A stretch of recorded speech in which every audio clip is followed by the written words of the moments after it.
Bismillahirrahmanirrahim. Assalamualaikum warahmatullahi wabarakatuh.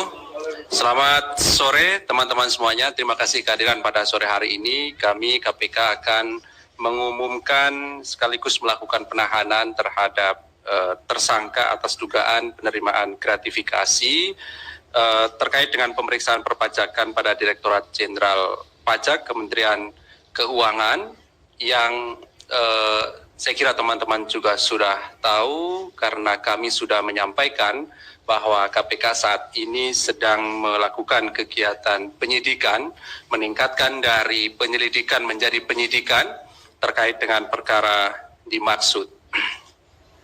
Dan pada saatnya pasti kami akan umumkan dan juga dilakukan penahanan ketika penyidikan ini cukup.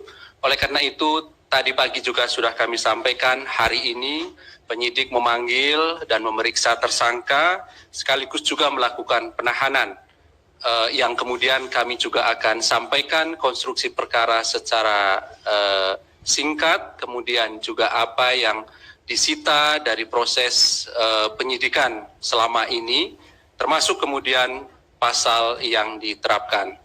Nanti akan dibacakan poin-poin dari perkembangan perkara dimaksud. Hadir sore hari ini pimpinan, Pak Ketua, kemudian juga Pak Asep, yang setelahnya nanti akan kami tunjukkan barang sitaan yang sudah dilakukan dari hasil penggeledahan beberapa waktu yang lalu.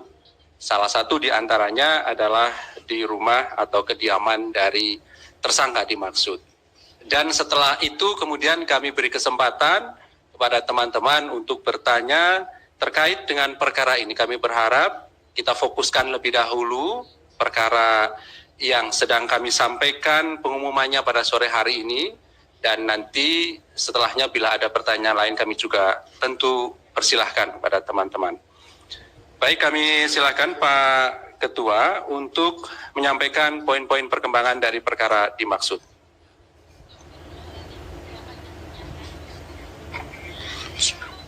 Assalamualaikum warahmatullahi wabarakatuh.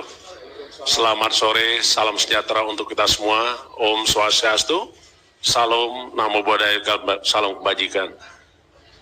Yang saya hormati rekan-rekan media, jurnalis, wartawan, dan dimanapun rekan-rekan yang mengikuti pemberitaan hari ini, khususnya di dalam KPK menyampaikan pertanggungjawaban kepada publik tentang kinerja-kinerja yang telah dilakukan KPK.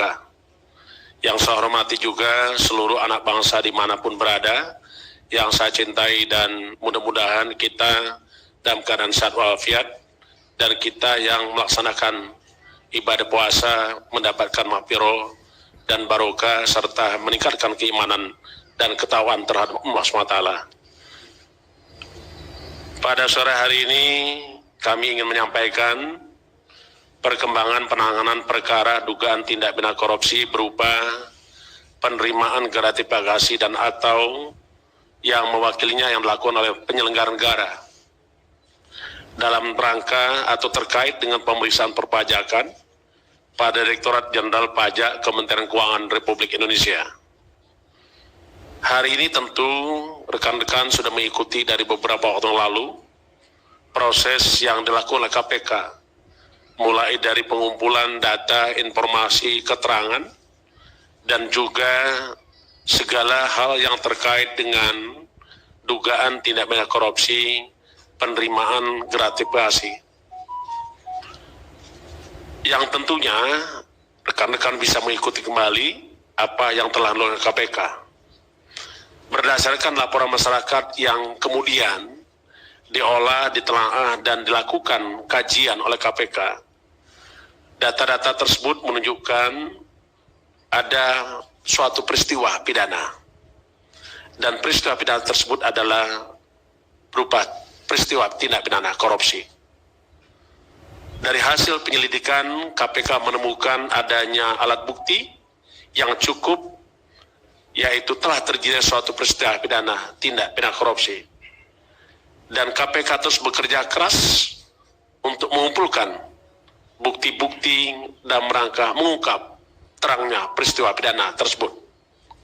Dan pada akhirnya kita menemukan tersangka, dan sore hari ini kami sampaikan dan umumkan tersangkanya sebagai berikut.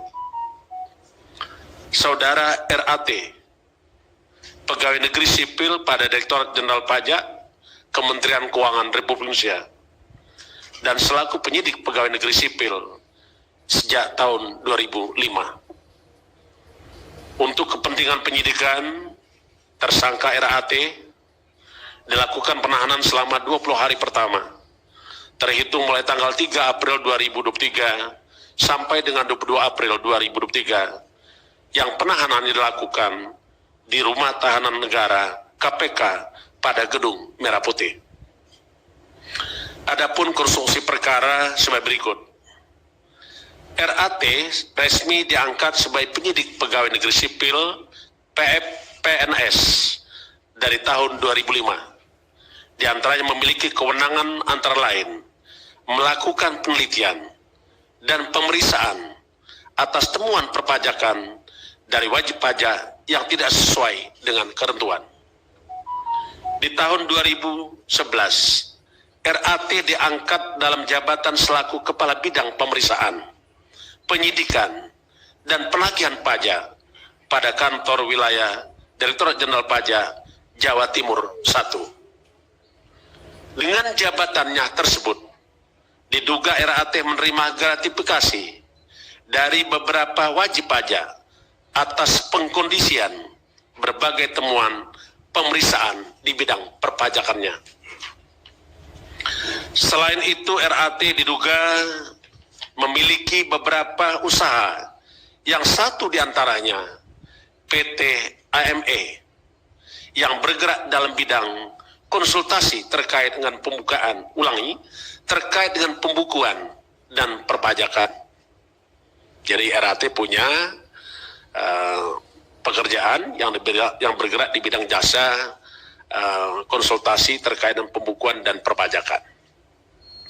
Adapun pihak yang menggunakan jasa PT AME adalah para wajib pajak yang diduga memiliki permasalahan pajak, khususnya terkait kewajiban pelaporan pembukuan perpajakan pada negara melalui Direktorat Jenderal Pajak. Setiap kali wajib pajak mengalami kendala dan permasalahan dalam proses penyelesaian perpajakannya, RAT diduga aktif merekomendasikan untuk konsultasi dan koordinasi dengan PT AME. Sebagai bukti permulaan awal, tim penyidik menemukan adanya aliran dana atau uang gratifikasi yang diterima saudara tersangka RAT sejumlah sekitar 90.000 US dollar, yang penerimaannya melalui PT AME, dan saat ini pendalaman dan penelusuran terus dilakukan. Tim penyidik juga melakukan penggeledahan di rumah kediaman RAT yang beralamat di Jalan Simpruk Golob, Jakarta Selatan. Di dalam pelaksanaan penggeledahan tersebut ditemukan beberapa barang berharga berupa dompet, ikat pinggang, jam tangan, tas, perhiasan, dan sepeda, serta uang dengan pecahan mata uang rupiah.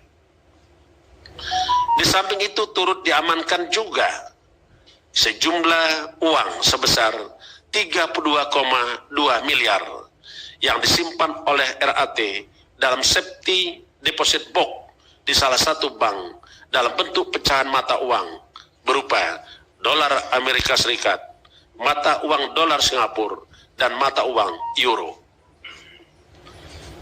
RAT disangkakan atas perbuatannya melanggar pasal 12B besar Undang-Undang Negara Republik Indonesia Nomor 31 Tahun 1999 tentang pemberantasan tindak pidana korupsi, sebagaimana telah diubah dengan Undang-Undang Republik Indonesia Nomor 20 Tahun 2001 tentang perubahan atas Undang-Undang 31 Tahun 1999 tentang pemberantasan tindak pidana korupsi. KPK memberikan fokus khusus pada korupsi di sektor pelayanan publik ataupun keuangan negara. Sebagaimana pernah kami sampaikan bahwa KPK memang memiliki fokus area pemberantasan korupsi. di antaranya tata niaga dan bisnis, pelayanan publik, reformasi birokrasi dan penegakan hukum, termasuk juga sumber daya alam, dan juga tentang korupsi yang terkait dengan praktek-praktek kegiatan politik. Karena itu, KPK terus bekerja keras untuk melakukan kerja-kerja cerdas, kerja-kerja pemberantasan korupsi. Kita memahami bahwa begitu banyak modus operandi daripada korupsi. Yang kita sangat sadar bahwa korupsi telah merampas hak rakyat, merampas hak kita semua. Karena itu, mari kita bersama merapatkan barisan, menyatukan komitmen untuk melakukan pemberantasan korupsi sampai Indonesia bersih dan bebas dari praktek-praktek korupsi. Mari kita bersama untuk menyelamatkan negara kita dari kerugian-kerugian para pelaku kejahatan tindak pidana korupsi, para perampok-perampok uang milik rakyat, uang milik negara. Kalau korupsi kita bisa berantas, tentulah kita memimpikan terwujudnya 7 negara. KPK juga mengapresiasi kepada masyarakat. Pada kesempatan ini kami sampaikan ucapan terima kasih dan apresiasi kepada masyarakat yang telah memberikan dukungan andil besar dalam rangka pemberantasan korupsi. Karena sesungguhnya KPK ada karena masyarakat ada. KPK bisa bekerja karena rekan-rekan semua. Melalui kesempatan ini kami mengucapkan terima kasih atas dukungan rekan-rekan media, jurnalis, dan wartawan sekalian, termasuk juga seluruh anak bangsa dimanapun berada. Terima kasih, saya akhiri. Wassalamualaikum warahmatullahi wabarakatuh. Om Santi Santi Santi Om.